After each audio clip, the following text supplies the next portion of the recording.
Hi friends, അപ്പോൾ നമുക്ക് ഇന്ന് നടന്ന രണ്ടാം ഘട്ട ഡിഗ്രി പ്രിലിംസിൻ്റെ ക്വസ്റ്റ്യൻ പേപ്പർ നോക്കിയാലോ. എനിക്ക് തോന്നുന്നു ഒന്നാമത്തെ സ്റ്റേജിനെ അപേക്ഷിച്ച് കുറച്ചുകൂടി ഒരു സ്റ്റാൻഡേർഡ് പുലർത്തിയ കുറച്ച് ടഫായിട്ടുള്ളൊരു സ്റ്റേജായിരുന്നു രണ്ടാമത്തെന്നാണ് തോന്നിയത്. അപ്പോൾ എന്താ ചെയ്യാം, നമുക്ക് ക്വസ്റ്റ്യൻസ് നോക്കാം, നമുക്ക് പുതിയ ക്വസ്റ്റ്യൻസ് പരിചയപ്പെടുകയും ചെയ്യാം അല്ലേ. അപ്പോൾ ഒന്നാമത്തെ ചോദ്യം ഇതാണ്: താഴെ കൊടുത്തിരിക്കുന്ന പ്രസ്താവനകളിൽ ശരിയായ പ്രസ്താവന കണ്ടെത്താൻ വേണ്ടിയിട്ടായിരുന്നു. ശരിയായതാണ് വേണ്ടത്. ഒന്നാമത്തെ പ്രസ്താവന: നാണു ആശാനെ അയ്യാസ്വാമിക്ക് പരിചയപ്പെടുത്തിയത് ചട്ടമ്പി സ്വാമിയാണ്. ആണല്ലോ, ശരിയാണല്ലോ. ഒന്നാമത്തെ പ്രസ്താവന ശരിയാണ്. അപ്പോൾ എന്ത് ചെയ്യുക, ഒന്നില്ലാത്ത ഓപ്ഷൻസൊക്കെ നമുക്ക് ധൈര്യത്തിൽ വെട്ടിക്കളയല്ലേ. ഒന്നില്ലാത്തത് ഓപ്ഷൻ ബിയിൽ ഒന്നില്ല, അപ്പോൾ നമ്മൾ ബി ഓപ്ഷൻ വെട്ടിക്കളഞ്ഞു. 2, വേദാധികാര നിരൂപണം എന്ന പുസ്തകം എഴുതിയത് ചട്ടമ്പി സ്വാമികളാണ്. അത് നമുക്ക് എല്ലാവർക്കും അറിയുന്ന ക്വസ്റ്റ്യൻ ആയിരിക്കും. അപ്പോൾ 2 ഇല്ലാത്തത് നമുക്ക് വെട്ടിക്കളയാം. അപ്പോൾ ഓപ്ഷൻ എയും പോയി, സിയിലും എന്തില്ല, 2 ഇല്ല. അപ്പോൾ തന്നെ നമുക്ക് എന്ത് ചെയ്യും, ആൻസറിലേക്ക് എത്തിക്കഴിയും അല്ലേ. ഏതാ മുകളിലുള്ളവയെല്ലാം എന്നുള്ളതാണ് ഓപ്ഷൻ ആൻസറായിട്ട് വരുന്നത്. അപ്പോൾ ഒന്നുകൂടി നോക്കാം നമുക്ക്. നാണു ആശാൻ അയ്യാസ്വാമിക്ക് പരിചയപ്പെടുത്തിയതാരാ? ചട്ടമ്പി സ്വാമിയാണ്. വേദാധികാര നിരൂപണം എന്ന പുസ്തകം എഴുതിയതാര് തന്നെയാണ്? ചട്ടമ്പി സ്വാമികളാണ്. പണ്ഡിറ്റ് കറുപ്പൻ്റെ നേതൃത്വത്തിലാണ് കൊച്ചിൻ പുലിയ മഹാസഭ സ്ഥാപിച്ചത്. വക്കം മൗലവിയാണ് ഇത് ഇസ്ലാം ധർമ്മ പരിപാലന സംഘം സ്ഥാപിച്ചല്ലേ. നമ്മുടെ ശ്രീനാരായണ ഗുരു സ്ഥാപിച്ച SNDPയുടെ മാതൃകയിൽ ആരാണ് സ്ഥാപിച്ചത്? വക്കം മൗലവി സ്ഥാപിച്ചതാണ് ഇത് ഇസ്ലാം ധർമ്മ പരിപാലന സംഘം എന്ന് പറയുന്നത്. ഇനി രണ്ടാമത്തെ ചോദ്യം ചേരുംപടി ചേർക്കാൻ വേണ്ടിയിട്ടായിരുന്നു. ഇത് 8ാം ക്ലാസ്സിലെ SCRTയിലെ ക്വസ്റ്റ്യൻ ആണ് അല്ലേ. മരുതം, പാലൈ, മുല്ലൈ, നെയ്തൽ. എന്താ ഇതിൻ്റെ ആൻസർ വരിക? മരുതം. എന്താ മരുതമാണ്? തണ്ണീർത്തടം അല്ലേ. തണ്ണീർത്തടവുമായി ബന്ധപ്പെട്ടതാണ് മരുതം എന്ന് പറയുന്നത്. അതുപോലെ പാലൈ ഏതാ? പാലൈ കൊള്ളയടിക്കൽ ഓപ്ഷൻ ഡി വരും. പിന്നെ മുല്ലൈ ഏതാ? മുല്ലൈ മൃഗസംരക്ഷണവുമായി വരുന്നു അല്ലേ. മുല്ലൈ മൃഗസംരക്ഷണം വരും. നെയ്തൽ ഏതാ? ഉപ്പ് നിർമ്മാണവുമായിട്ടും ബന്ധപ്പെടും അല്ലേ. അപ്പോൾ 1 സി ആണ്. 1 സി വരുന്ന ഓപ്ഷൻ 2 ഉണ്ട് അല്ലേ. ഈ 2 വരുന്നുണ്ട്. സി വരുന്നത് 1 സി 2 ഡി. 1 സി 2 ഡി അല്ലേ വരും. അപ്പോൾ ഓപ്ഷൻ ബി ആണ് ഇതിൻ്റെ ആൻസറായിട്ട് വരുന്നത്. ഇനി മൂന്നാമത്തെ ചോദ്യം: ഇംഗ്ലീഷുകാരില്ലാതെ ഇംഗ്ലീഷ് ഭരണം എന്നാണ് രാഷ്ട്രീയ സ്വരാജ് അർത്ഥമാക്കുന്നത്. ആരാ വാദിച്ചത് ഇങ്ങനെ? ഓപ്ഷൻ ബി ഗാന്ധിജി പറഞ്ഞ വാക്കാട്ടെ. ഇത് ഗാന്ധിജിയാണ് പറഞ്ഞത്. എന്ത്? ഇംഗ്ലീഷുകാരില്ലാതെ ഇംഗ്ലീഷ് ഭരണം എന്ന് പറഞ്ഞത് ആരാ? ഗാന്ധിജിയാണ്. നാലാമത്തെ ചോദ്യം: 1604 സാമൂതിരിയുമായിട്ട് വ്യാപാര കരാറിൽ ഏർപ്പെട്ട ഡച്ച് ക്യാപ്റ്റൻ ആരായിരുന്നു? ഓപ്ഷൻ എ ആണ് വാണ്ടർ ഗോഹെൻ കേട്ടോ. വാണ്ടർ ഗോഹെനാണ് 1604 സാമൂതിരിയുമായിട്ട് വ്യാപാര കരാറിൽ ഏർപ്പെട്ട ഡച്ച് ക്യാപ്റ്റൻ എന്ന് പറയുന്നത്. ഇനി അഞ്ചാമത്തെ ചോദ്യം: താഴെ പറയുന്നവയിൽ ഏതൊക്കെ സംഘടനകളെയാണ് അടിയന്തരാവസ്ഥ കാലത്ത് നിരോധിച്ചത്? ഏതാ? ജമാഅത്ത് ഇസ്ലാമി ഉണ്ട്, RSS ഉണ്ട്, അതുപോലെ ആനന്ദ് മാർഗ് ഉണ്ട്. മാവോയിസ്റ്റ് പാർട്ടി എന്ന പേര് 2004 മാവോയിസ്റ്റ് പാർട്ടി വരുന്നത്. അപ്പോൾ 4 എന്തായാലും വരത്തില്ല. അപ്പോൾ ഓപ്ഷൻ 1, 2, 3 ഓപ്ഷൻ സി ആണ് ഇതിൻ്റെ ആൻസർ വരുന്നത്. ഇനി ആറാമത്തെ ചോദ്യം: ലാഹോർ ഗൂഢാലോചന കേസിൽ 1931 മാർച്ച് 23 താഴെ പറയുന്നവയിൽ ആരാണ് തൂക്കിലേറ്റപ്പെട്ടത്? ആരൊക്കെയായിരുന്നു തൂക്കിലേറ്റപ്പെട്ടത് 1931 മാർച്ച് 23? നമ്മുടെ ഭഗത് സിംഗ്, രാജ്ഗുരു, സുഖ്ദേവ് അല്ലേ. അപ്പോൾ ഇതിൽ ആരേ ഉള്ളൂ? രാജ്ഗുരു മാത്രമേ കൊടുത്തിട്ടുള്ളൂ. അപ്പോൾ ഓപ്ഷൻ ബി നേരിട്ട് ആൻസറിലേക്ക് എത്താൻ കഴിയും. ഏഴാമത്തെ ചോദ്യം ഒരു PYQ ആണ്. ഇന്ത്യ ഗാന്ധിക്ക് ശേഷം എന്ന പുസ്തകം എഴുതിയതാരാ?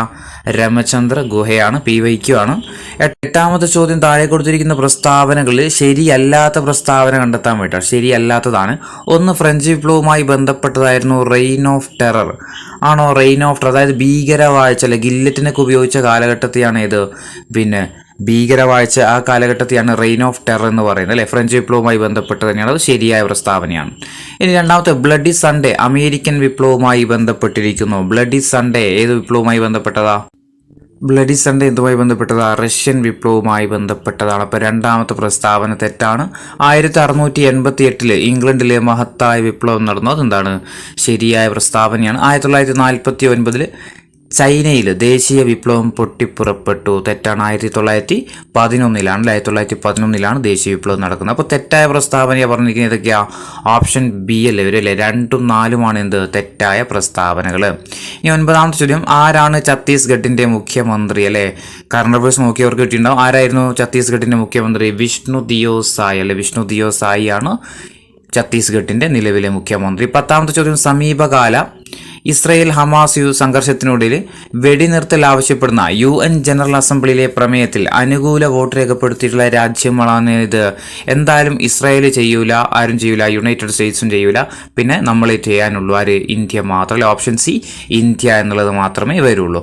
11 ഇന്ത്യയിൽ ഏറ്റവും കൂടുതൽ വനമുള്ള പ്രദേശം താഴെ പറയുന്നവയിലേതാ? പെനിൻസുലാർ പീഠഭൂമിയും കുന്നുകളുമാണ്. പെനിൻസുലാർ പീഠഭൂമിയും കുന്നുകളിലുമാണ് ഇന്ത്യയിൽ ഏറ്റവും കൂടുതൽ വനമുള്ള പ്രദേശം എന്ന് പറയുന്നത്. 12ാമത്തെ ചോദ്യം, താഴെ പറയുന്ന പ്രസ്താവനകൾ ശ്രദ്ധാപൂർവം വായിക്കുക. 1. അവശിഷ്ട പാറകൾ മടക്കുകളാവുന്നത് മൂലമാണ് മടക്ക് മലകൾ രൂപപ്പെടുന്നത്, അതായത് മടക്ക് പർവ്വതങ്ങൾ രൂപപ്പെടുന്നത്. 2. യുറാലുകളും അപ്പലാച്ചിയൻസും പഴയ മടക്ക് പർവ്വതങ്ങളുടെ ഉദാഹരണങ്ങളാണ്. 3. ആൻഡീസും ഹിമാലയവും ഇളം മടക്ക് പർവ്വതങ്ങൾക്ക് ഉദാഹരണമാണ്. ഇതിൽ ശരിയായ പ്രസ്താവനകൾ ഏതൊക്കെയാണെന്ന് കണ്ടെത്താൻ വേണ്ടിയിട്ടായിരുന്നു ഏതൊക്കെയാണ് വരുന്നത്? ഓപ്ഷൻ എ ആട്ടോ. ഇവയൊക്കെ എന്ത് തന്നെയാണ്? ശരിയായ പ്രസ്താവനകളാണ്. അപ്പോൾ നമുക്ക് പഠിക്കാം. അവശിഷ്ട പാറകൾ മടക്ക് പർവ്വതങ്ങൾ മൂലമാണ് ഇത് മടക്ക് പർവ്വതങ്ങൾ രൂപപ്പെടുന്നത്. മടക്കുകളായിട്ടാണ് അവശിഷ്ട പാറകൾ മടക്കുകളായിട്ടാണ് മടക്ക് പർവ്വതങ്ങൾ രൂപപ്പെടുന്നത്. യുറാലുകളും അപ്പലാച്ചിയൻസും എന്താണ്? പഴയ മടക്ക് പർവ്വതങ്ങൾക്ക് ഉദാഹരണങ്ങളാണ്. ആൻഡീസും ഹിമാലയും എന്താണ്? പുതിയ മടക്ക് പർവ്വതങ്ങൾക്ക് ഉദാഹരണവുമാണ്. അത് നമ്മൾ പഠിക്കുന്നുണ്ട്. SCERT-യിൽ ഹിമാലയമാണ് ഏറ്റവും പുതിയ മടക്ക് പർവ്വതത്തിന് ഉദാഹരണമാണ്, ഏറ്റവും പ്രായം കുറവാന്നൊക്കെ നമ്മൾ പഠിക്കുന്നുണ്ട്. 13ാമത്തെ ചോദ്യം, താഴെ കൊടുത്തിരിക്കുന്ന പ്രസ്താവനകൾ പരിശോധിക്കാൻ വേണ്ടിയിട്ടാണ്. വടക്കൻ അർദ്ധഗോളത്തിലെ ശീതകാല അറുതികൾക്കും വസന്ത വിഷമത്തിനും ഇടയിൽ ഭൂമി പെരിഹീലിയനായിരിക്കുന്ന ദിവസം സംഭവിക്കുന്നു. 2. ജൂലൈ 4-നോ അതിനടുത്തോ ആണ് സൂര്യൻ ഭൂമിയിൽ നിന്ന് ഏറ്റവും അകലെയുള്ളത്. 3. വേനൽ മുതൽ ശീതകാലം വരെയുള്ള കാലാനുസൃതമായ മാറ്റം ഭൂമിയുടെ ഭ്രമണ അച്ചുതണ്ടിന്റെ പരിക്രമണ തലത്തിലേക്കുള്ള ചായ്വാണ്. ഇതിന്റെ ആൻസർ എന്ന് പറയുന്നത് ഓപ്ഷൻ ഡി ആണ്. ഇവയ്ക്ക് എന്താണ്? ശരിയായ പ്രസ്താവനകൾ തന്നെയാണ്. ഇനി 14ാമത്തെ ചോദ്യം, പാമ്പാടും ചോല ദേശീയോദ്യാനം ഏത് ജില്ലയിലാണ്? എല്ലാവർക്കും അറിയായിരിക്കും, ഇടുക്കി ജില്ലയിലാണ്. പിന്നെ 15ാമത്തെ ചോദ്യം, സമുദ്രങ്ങളിലെ സൂക്ഷ്മജീവികളെക്കുറിച്ചും അന്തരീക്ഷത്തിലെ സൂക്ഷ്മ കണങ്ങളെക്കുറിച്ചും പഠിക്കാൻ വേണ്ടിയിട്ട് 2024 ഫെബ്രുവരി 8-ന് പേസ് എന്ന പേരിലുള്ള ഒരു ഉപഗ്രഹം നാസ വിക്ഷേപിച്ചിട്ടുണ്ടായിരുന്നു. എന്താണ് പേസ് എന്ന് പറഞ്ഞാൽ? എന്താ? പ്ലാങ്ക്ടോൺ, എയറോസോൾ എന്നായിരിക്കും അല്ലേ? Option A plankton, aerosol, cloud, ocean, ecosystem. Option A ആണ് കേട്ടോ. ഇനി 16ാമത്തെ ചോദ്യം, GSTയെ കുറിച്ച് താഴെ പറയുന്നതിൽ ഏതാണ് തെറ്റ് കണ്ടെത്തുക? തെറ്റാണ് വേണ്ടത്. 1. GST കൗൺസിൽ എല്ലാ സംസ്ഥാനങ്ങളുടെയും മുഖ്യമന്ത്രിമാരും പ്രധാനമന്ത്രിമാരും ഉൾപ്പെടുന്നു. തെറ്റാണ്. എല്ലാ സംസ്ഥാനത്തെ ധനമന്ത്രിമാരും അതുപോലെ കേന്ദ്രഭരണ പ്രദേശങ്ങളിലെ ലഫ്റ്റനന്റ് ഗവർണർമാരുമാണ് ഇത് GST കൗൺസിൽ അംഗമാകുന്നത്. 2. പരോക്ഷ നികുതി സംബന്ധിച്ച കെൽക്കർ ടാക്സ് ഫോഴ്സ് ആദ്യമായിട്ട് ഇന്ത്യ രാജ്യവ്യാപകമായിട്ട് GST എന്ന ആശയം മുന്നോട്ട് വെച്ചു. ആണോ? അതെന്താണ്? ശരിയായ പ്രസ്താവനയാണ്. 3ാമത്തത്, ഇന്ത്യൻ പ്രധാനമന്ത്രിയാണ് GST കൗൺസിലിന്റെ അധ്യക്ഷൻ. ആണോ? അല്ല, ധനമന്ത്രിയാണ് അല്ലെ. അപ്പോൾ ഏതൊക്കെ തെറ്റ്? 1ഉം 3ഉം ആണ് എന്ത്? തെറ്റായ പ്രസ്താവനകൾ. ഓപ്ഷൻ ബി ആണ് വരുന്നത്. 1ഉം 3ഉം ആണ് എന്ത്? തെറ്റായ പ്രസ്താവനകൾ. ഇനി 17ാമത്തെ ചോദ്യം, RBIയുടെ മോണിറ്ററി പോളിസിയെ സംബന്ധിച്ച് താഴെ പറയുന്ന പ്രസ്താവനകൾ ഏതാണ് ശരിയാണ്? മോണിറ്ററി പോളിസിയുമായി ബന്ധപ്പെട്ടിട്ട് ശരിയായ പ്രസ്താവന. 1. RBI 6 മാസത്തിലൊരിക്കൽ മോണിറ്ററി പോളിസി റിപ്പോർട്ട് പ്രസിദ്ധീകരിക്കും. ശരിയാണ്. RBI ഗവൺമെന്റ് ആണ് മോണിറ്ററി പോളിസി കമ്മിറ്റിയുടെ എക്സ് ഒഫീഷ്യോ ചെയർമാൻ എന്ന് പറയുന്നത്. ആണോ? അതും ശരിയാണ് അല്ലേ. എക്സ് ഒഫീഷ്യോ ചെയർമാൻ ആരാ? RBI ഗവർണറാണ്. MPCയിൽ 7 അംഗങ്ങളാണുള്ളത്. തെറ്റാണ്. 6 അംഗങ്ങളാണുള്ളത്. അപ്പോൾ ഏതൊക്കെയാണ് ശരിയുള്ളത്? 1ഉം 2ഉമാണ് ശരിയായ പ്രസ്താവനകൾ. ഓപ്ഷൻ എ ആണ് ആൻസർ. 18ാമത്തെ ചോദ്യം, ഓട്ടോമാറ്റഡ് ഫിസിക്കൽ സ്റ്റെബിലൈസേഴ്സ് എന്നാൽ എന്താണ്? ഓപ്ഷൻ എ ആട്ടോ. ഇതിന്റെ ആൻസർ വരുമാനത്തിന്റെ നിലക്ക് വ്യത്യാസം വരുമ്പോൾ നികുതിക്കും അതുപോലെ ഗവൺമെന്റ് ട്രാൻസ്ഫർ പേയ്മെന്റ് ഉണ്ടാകുന്ന മാറ്റമാണ് ഇത് ഓട്ടോമാറ്റിക് ഫിസിക്കൽ സ്റ്റെബിലൈസർ എന്ന് പറയുന്നത്. 19ാമത്തെ ചോദ്യം, സിസ്റ്റം ഓഫ് നാഷണൽ ഇൻകം അക്കൗണ്ടിങ്ങിന് പ്രകാരം താഴെ തന്നിരിക്കുന്ന പ്രസ്താവനകൾ ഏതൊക്കെയാണ് ശരി എന്നാണ്. ഇതിന്റെ ആൻസർ വരുന്നത് ഓപ്ഷൻ ഡി ആണ്. അതായത് ഇത് 3 എന്താണ്? ശരിയായ പ്രസ്താവനകൾ തന്നെയാണ്. ഇനി 20ാമത്തെ ചോദ്യം, പുതുക്കിയ എസ്റ്റിമേറ്റ് പ്രകാരം 2023-24 യൂണിയൻ ഗവൺമെന്റിന്റെ ഫിസിക്കൽ ഡെഫിസിറ്റ് എന്ന് പറയുന്നത് നമ്മൾ യൂണിയൻ ബജറ്റ് കറണ്ട് അഫയേഴ്സിൽ നോക്കിയ ആളുകൾക്ക് ഇതിന് ആൻസർ കിട്ടും. ഇത് 5.8% 21ാമത്തെ ചോദ്യം 1949 നവംബർ 26 മുതൽ 1949 നവംബർ 26 മുതൽ പ്രാബല്യത്തിൽ വന്ന ഇന്ത്യൻ ഭരണഘടനയുടെ താഴെ പറയുന്ന വ്യവസ്ഥകളിൽ ഏതാ? ഓപ്ഷൻ സി എന്താണ്? പൗരത്വമാണ് അല്ലെ, പൗരത്വമാണ്. ബാക്കിയൊക്കെ നമുക്ക് നോക്കിയാൽ അറിയാം. മൗലികാവകാശം വരുന്നത് 1950 ജനുവരി 26 മുതലാണ്. അത് നിർദ്ദേശകത്വങ്ങളൊക്കെ എന്നാണ് വരുന്നത്, ഒക്കെ അങ്ങനെ തന്നെയാണ്. 22ാമത് ചോദ്യം താഴെ പറയുന്നതിൽ ഏതാണ് വിദേശികൾക്ക് ലഭ്യമായ മൗലികാവകാശം? ഏതാ? നിയമത്തിന് മുന്നിൽ എല്ലാവരും സമന്മാരാണ്. ആർട്ടിക്കിൾ 14 വരുന്നത്. 23 ആർട്ടിക്കിൾ 352 പ്രകാരം ഇന്ത്യയിൽ രണ്ടാമത്തെ അടിയന്തരാവസ്ഥ പ്രഖ്യാപനം നടത്തിയതെന്നാണ്. ഇന്ത്യയിൽ രണ്ടാമത്തെ അടിയന്തരാവസ്ഥ പ്രഖ്യാപനം എന്നായിരുന്നു 1971 അല്ലേ. ഇനി 24 താഴെ പറയുന്ന ഇനങ്ങളിൽ ഏതാണ് 7ാം ഷെഡ്യൂളിന്റെ കൺകറന്റ് ലിസ്റ്റിൽ വരുന്നത്? അതായത് 7ാമത്തെ ഷെഡ്യൂൾ എന്തിനെ പറ്റിയിട്ടാ? ഭരണഘടനയിൽ ലിസ്റ്റുകളെ പറ്റിയാണ് പറയുന്നത്. അതിൽ കൺകറന്റ് ലിസ്റ്റിൽ ഉൾപ്പെടുന്നത് ഏതാണെന്നാണ് ചോദിക്കുന്നത്. ഏതായിരിക്കും? പോസ്റ്റും ടെലിഗ്രാഫും ഉണ്ട്, പോലീസ് ഉണ്ട്, പൊതുജനാരോഗ്യം ശുചിത്വവും ഉണ്ട്, അതുപോലെ സാമൂഹിക സുരക്ഷയും സാമൂഹിക ഇൻഷുറൻസും ഉണ്ട്. ഏതായിരിക്കും? ഓപ്ഷൻ ഡി ആണ്. സാമൂഹിക സുരക്ഷയും അതേപോലെ സാമൂഹിക ഇൻഷുറൻസുമാണ് ഏത്? കൺകറന്റ് ലിസ്റ്റിൽ ഉൾപ്പെടുന്നത്. ഇനി 25 ഇന്ത്യയുടെ ആദ്യത്തെ റിപ്പബ്ലിക് ദിനം ആഘോഷിച്ചപ്പോൾ റിപ്പബ്ലിക് ദിന പരേഡിലെ മുഖ്യാതിഥി ആരായിരുന്നു? ഇന്തോനേഷ്യൻ പ്രസിഡന്റ് ആയിരുന്ന അഹമ്മദ് സുകാർണോ ആയിരുന്നു അല്ലെ, അഹമ്മദ് സുകാർണോ ആയിരുന്നു. ഇനി 26 ഈ ക്രാന്തി എന്ന പദം എന്തുമായി ബന്ധപ്പെട്ടിരിക്കുന്നു? ഏതാ? സേവനങ്ങളുടെ ഇലക്ട്രോണിക് ഡെലിവറി ആണ് അല്ലെ. നമ്മുടെ ഈ ഗവേണൻസുമായി ബന്ധപ്പെട്ടതാണ് ഏത്? ഈ ക്രാന്തി എന്ന് പറയുന്നത് സേവനങ്ങളുടെ ഇലക്ട്രോണിക് ഡെലിവറിയാണ് ഏത്? ഈ ക്രാന്തി. 27 താഴെ പറയുന്നവയിൽ ആരാണ് ഇന്ത്യയുടെ മുഖ്യ വിവരാവകാശ കമ്മീഷണർക്കുള്ള സെലക്ഷൻ കമ്മിറ്റിയിലെ അംഗമാകുന്നത്? ആരൊക്കെയായിരുന്നു സെലക്ഷൻ കമ്മിറ്റിയിൽ അംഗമാകുന്നത്? ഒന്ന് പ്രധാനമന്ത്രി ഉണ്ടാവും, അതുപോലെ പ്രധാനമന്ത്രി നാമനിർദ്ദേശം ചെയ്യുന്ന ഒരു മന്ത്രി ഉണ്ടാവും, പിന്നെ പ്രതിപക്ഷ നേതാവ് അല്ലേ. അപ്പോൾ ഇതിൽ ആരേ വരുള്ളൂ? പ്രതിപക്ഷ നേതാവ്. ലോക്സഭയിലെ പ്രതിപക്ഷ നേതാവ്. ലോക്സഭാ സ്പീക്കർ വരൂല, അതുപോലെ ഉപരാഷ്ട്രപതി വരൂല, സുപ്രീം കോടതി ചീഫ് ജസ്റ്റിസ് ഒന്നും വരൂല. 28ാമത്തെ ചോദ്യം ഉപഭോക്തൃ സംരക്ഷണ നിയമം 1986 പ്രകാരം താഴെ പറയുന്നവയിൽ ആരാണ് സെൻട്രൽ കൺസ്യൂമർ പ്രൊട്ടക്ഷൻ കൗൺസിലിന്റെ അധ്യക്ഷൻ എന്ന് പറയുന്നത്? ആരായിരിക്കും? കേന്ദ്ര സർക്കാരിൽ ഉപഭോക്തൃ കാര്യ ചുമതലയുള്ള മന്ത്രിയായിരിക്കും. അത് സംസ്ഥാനങ്ങളിൽ ആരായിരിക്കും? സിവിൽ സപ്ലൈസ് വകുപ്പ് മന്ത്രിയുമായിരിക്കും. 29 സംസ്ഥാന സെൻട്രൽ പബ്ലിക് സർവീസ് കമ്മീഷനെ സംബന്ധിച്ച് താഴെ പറയുന്ന പ്രസ്താവന ഏതൊക്കെയാണ് ശരിയല്ലാത്തത്? സംസ്ഥാന അതായത് KPSCയും അതുപോലെ സ്റ്റേറ്റ് PSCയും അതുപോലെ UPSC സംബന്ധിച്ചിട്ട് താഴെ പറയുന്ന പ്രസ്താവന ഏതൊക്കെയാണ് ശരിയല്ലാത്തത്? ഒന്ന്, പബ്ലിക് സർവീസ് കമ്മീഷൻ ഒരു ഉപദേശക സമിതിയാണ്. ശരിയാണ്. പബ്ലിക് സർവീസ് കമ്മീഷൻ അംഗങ്ങളെ ഇന്ത്യൻ പ്രസിഡന്റിന് മാത്രമേ നീക്കം ചെയ്യാൻ സാധിക്കൂ. ശരിയാണ്. കമ്മീഷൻ അംഗത്തിന്റെ സേവന കാലാവധി നിഷ്കർഷിക്കുന്നുണ്ട്. ശരിയാണ്. സംസ്ഥാന പബ്ലിക് സർവീസ് കമ്മീഷൻ അംഗങ്ങളുടെ സംസ്ഥാന നിയമസഭയ്ക്ക് നീക്കം ചെയ്യാൻ പറ്റൂല അല്ലെ. ആർക്കേ പറ്റുള്ളൂ? രാഷ്ട്രപതിക്ക് മാത്രമേ പറ്റുള്ളൂ. 30ാമത്തെ ചോദ്യം എപ്പോഴാണ് ഇന്ത്യയിൽ അവസാനമായിട്ട് സെൻസസ് നടന്നത്? ഇന്ത്യയിൽ അവസാനമായിട്ട് എന്നാണ് സെൻസസ് നടന്നത്? 2011 ഇനി 31 ഇന്ത്യയുടെ രത്നം എന്ന് പ്രധാനമന്ത്രി വിശേഷിപ്പിച്ചത് ഏതാ? മണിപ്പൂരാണ്. ഒക്കെ അറിയുന്നതായിരിക്കും. ജയ് ജവാൻ ജയ് കിസാൻ ആരുടെ മുദ്രാവാക്യ? ഇന്ദിരാഗാന്ധിയുടെ മുദ്രാവാക്യമായിരുന്നു. 33ാമത്തെ ചോദ്യം NV കൃഷ്ണവാര്യരുടെ അഭിപ്രായത്തിൽ അസീറിയയിലെ നിനവേയുടെ ഇന്ത്യൻ സാഹിത്യനാമം എന്നത് ആദ്യമായിട്ട് കാണുന്നൊരു ക്വസ്റ്റ്യൻ ആണ്. ഏതാ? ശോണിതപുരമാണ് ആൻസർ ആയിട്ട് വരുന്നതെന്നാണ് പറയുന്നത്. 35ാമത്തെ ചോദ്യം 1995 ജ്ഞാനപീഠ പുരസ്കാര ജേതാവ് 95 ചോദിക്കണമെങ്കിൽ എന്തായിരിക്കും? മലയാളി ആയിരിക്കും. MT വാസുദേവൻ നായർ. ഇനി 35 ജ്ഞാനപ്പാനയുടെ രചയിതാവാര? ജ്ഞാനപ്പാന പൂന്താനം അല്ലെ. പൂന്താനം നമ്പൂതിരിയാണ് ഇത് ജ്ഞാനപ്പാന രചിച്ചത്. 36 പരമ്പരാഗത നാടോടി നൃത്തമായ ഘൂമർ ഏതാ? രാജസ്ഥാൻ്റെതാണ്. 37 children's film society of India എപ്പോഴാണ് സ്ഥാപിതമാകിയത്? ചിൽഡ്രൻസ് ഫിലിം സൊസൈറ്റി എന്ന 55 മെയ് 11 55 മെയ് 11 38 ക്ഷേത്രപ്രവേശന വിളംബരം പുറപ്പെടുവിച്ചതാരാ? ശ്രീ ചിത്തിര തിരുനാളാണ് അല്ലെ. ശ്രീ ചിത്തിര തിരുനാളാണ്. 39 2026 ശൈത്യകാല ഒളിമ്പിക്സ് നടക്കുന്ന എവിടെയായി? ഇറ്റലിയിൽ എവിടെയാ? മിലാൻ കോർട്ടിനോടെ അല്ലെ. ഓപ്ഷൻ ഡി ആണ് ആൻസർ. 40ാമത്തെ ചോദ്യം ഏത് സാഹിത്യകൃതിയിലാണ് താഴെ പറയുന്ന വരികൾ അടങ്ങിയിരിക്കുന്നത്? മനസ്സ് ഭയമില്ലാത്തതും തല ഉയർത്തിപ്പിടിക്കുന്നതുമായെടുത്ത് അറിവ് സ്വതന്ത്രമായെടുത്ത്. ഇതേതിലാന്ന് വെച്ചാൽ ഗീതാഞ്ജലി. ടാഗോറിൽ ഗീതാഞ്ജലിയുടെ തുടക്കമാണ് ഇത് കേട്ടോ. 41 താഴെ പറയുന്നവയിൽ ഏതാണ് ഇൻപുട്ട് ഉപകരണം? ഇൻപുട്ട് ഉപകരണം ചോദിച്ചു. സ്പീക്കർ ഔട്ട്പുട്ടാണ്, മോണിറ്റർ ഔട്ട്പുട്ടാണ്, പ്രിന്റർ ഔട്ട്പുട്ടാണ്, സ്കാനറാണ് ഇതിന് ആൻസർ വരും അല്ലേ. 42 ഒരു ആപ്ലിക്കേഷൻ സോഫ്റ്റ്വെയറിന് ഉദാഹരണം ഏതാണ്? ആപ്ലിക്കേഷൻ സോഫ്റ്റ്വെയറിന് ഉദാഹരണം ഏതാണെന്ന് ചോദിച്ചു. ഏതായിരിക്കും? വേർഡ് പ്രോസസ്സറാണ്. വേർഡ് പ്രോസസ്സറാണ്. 43ാമത്തെ ചോദ്യം, ഒരു വലിയ ഭൂമിശാസ്ത്രമായ പ്രദേശത്ത് വ്യാപിച്ചെടുക്കുന്ന ശൃംഖല ഏതാ? വൈഡ് ഏരിയ നെറ്റ്വർക്ക് ഉപയോഗിക്കുന്നു. Land local area network, PAN personal area network ആണല്ലേ. 44, ഒരു വെബ് പേജ് കാണാൻ ഉപയോഗിക്കുന്ന ആപ്ലിക്കേഷൻ സോഫ്റ്റ്വെയർ ഏതായിരിക്കും? ബ്രൗസറിലായിരിക്കും നമുക്ക് എന്ത് ചെയ്യാൻ പറ്റുള്ളൂ? വെബ് പേജുകൾ കാണാൻ പറ്റുള്ളൂ. 45, IT ആക്ട് നിലവിൽ വന്ന വർഷം ഏതാ? IT ആക്ട് നിലവിൽ വന്ന വർഷം 2000-ലാണ്. അതുപോലെ 46ാമത്തെ ചോദ്യം, സൂര്യന്റെ ഉപരിതലത്തിൽ നിന്ന് ഭൂമിയിലേക്ക് സഞ്ചരിക്കാൻ സൂര്യപ്രകാശം എടുക്കുന്ന സമയം എത്രയാ? 500 സെക്കൻഡ് അല്ലെങ്കിൽ 8.2 മിനിറ്റ് ആണ്. ഇതിൽ ആൻസർ കാണുന്നില്ല.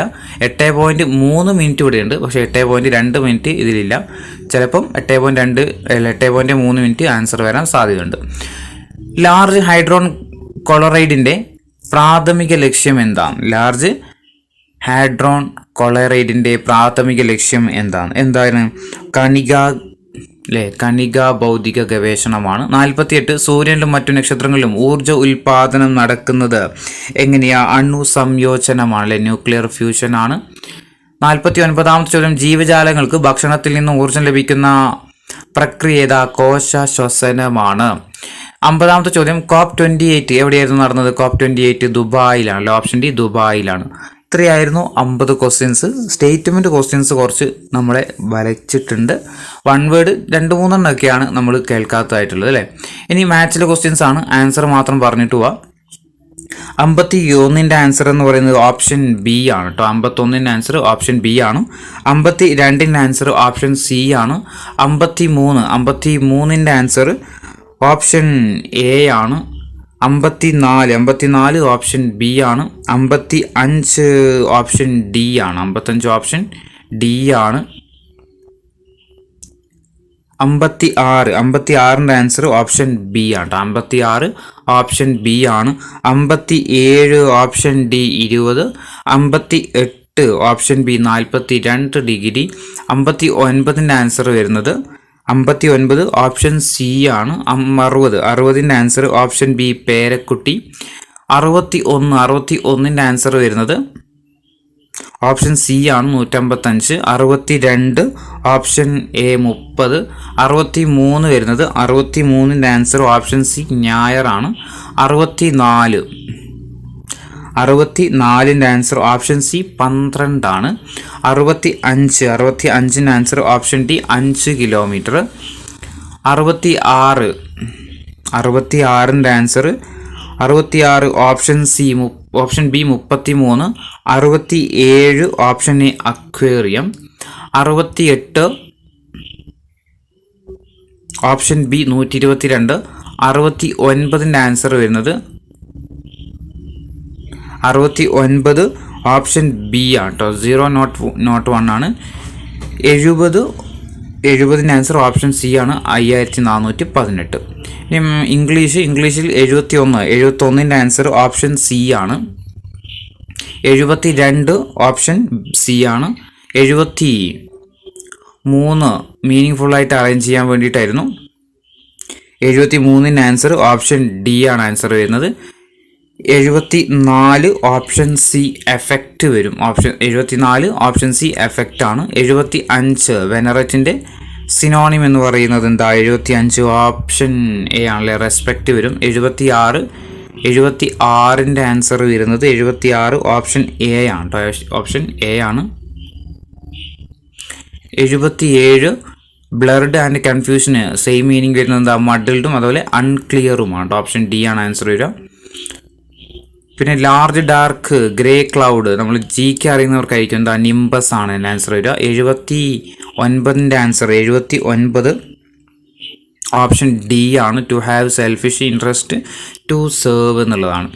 80 dash go to market with my friends now എന്താ വരിക? Option I am going. 81ന്റെ ആൻസർ ഓപ്ഷൻ സി ആണ് വരുന്നത്. ഓപ്ഷൻ സി ആണ് വരിക. 82ന്റെ ആൻസർ 2 ഓപ്ഷൻ എ ആണ്. 2 എന്നുള്ളത് വരിക. 83ന്റെ ആൻസർ ഓപ്ഷൻ ഡി ആണ്. ഡൊമിനൻ്റ് ആൻഡ് അഡ്വാൻറ്റേജസ് വരിക. 84ന്റെ ആൻസർ ഓപ്ഷൻ എ ഈസ് ആണ്. ഓപ്ഷൻ എ ഈസാ വരുന്നത്. 85ന്റെ ആൻസർ നോ സൂണർ വന്ന് എന്ത് ഉപയോഗിക്കണം? ദാൻ ഉപയോഗിക്കണം. ഓപ്ഷൻ ഡി ആ വരിക. 86 86 ബി വരിക, ഹാഡ് ഗീവൺ കേട്ടോ, ഹാഡ് ഗീവൺ. 87 ആൻസർ എന്ന് പറയുന്നത് ഓപ്ഷൻ സി ആട്ടോ, ഓപ്ഷൻ സി ആണ്. സീംഡ് ടു ഹാവ് ഡിസ്ലൈക്ക്ഡ് എന്നുള്ളതാണ്. 88 answer option D, I think him A silly boy അല്ലേ, ഓപ്ഷൻ ഡി ആണ് വരിക. 89 ഓർണിത്തോളജി എന്ന് പറയുന്നത് സ്റ്റഡി ഓഫ് ബേർഡ്സ് ആണ് വരിക. 90 എന്താ ഡിസ്ലേസ്മെന്റ് ആൻസർ എന്താ വരിക, 90 അൺപ്ലസന്റ് ആണ്, ഓപ്ഷൻ ബി ആണ് ആൻസർ വരിക. ഇനി മലയാളം ക്വസ്റ്റ്യൻസ് ആണ്. മലയാളം ആദ്യ ശരിയായ പദം തിരഞ്ഞെടുക്കാൻ വേണ്ടിയിട്ടാണ് ഓപ്ഷൻ എ ആണ് വരിക. 92 ഓപ്ഷൻ സി ആണ് വരുന്നത്. 93 ഓപ്ഷൻ എ ആണ്, കാട്ടി പ്ലസ് എ എന്നാണ് വരുന്നത്, കാട്ടിനെ എന്ന് പറയുന്നത്. 94 ഓപ്ഷൻ ബി ആട്ടോ, 94 ഓപ്ഷൻ ബി ആണ് ആൻസർ. 95 ആൻസർ ഓപ്ഷൻ ഡി ആ വരുന്നത്. 96 എന്താ അല്ലേ, മധൂലി അല്ലേ വരും, മധൂലി വരും അല്ലേ, ഓപ്ഷൻ ഡി മധൂലി വരും. 97 ആൻസർ ഓപ്ഷൻ ബി ആണ് കേട്ടോ, മധുരിച്ചിട്ട് തുപ്പാനും മേല കച്ചിട്ട് ഇറക്കാനും മേല. 98 ഓപ്ഷൻ എ ചെട്ടി വരും. 99 option B Peethambaran. 100 answer option C ആണ് വരുന്നത്. 3ഉം 4ഉം ശരിയാണ്. അതായത് ധൃതി എന്ന പദത്തിൻ്റെ അർത്ഥം തിടുക്കവും അതുപോലെ വേഗം എന്നുള്ളതാണ്.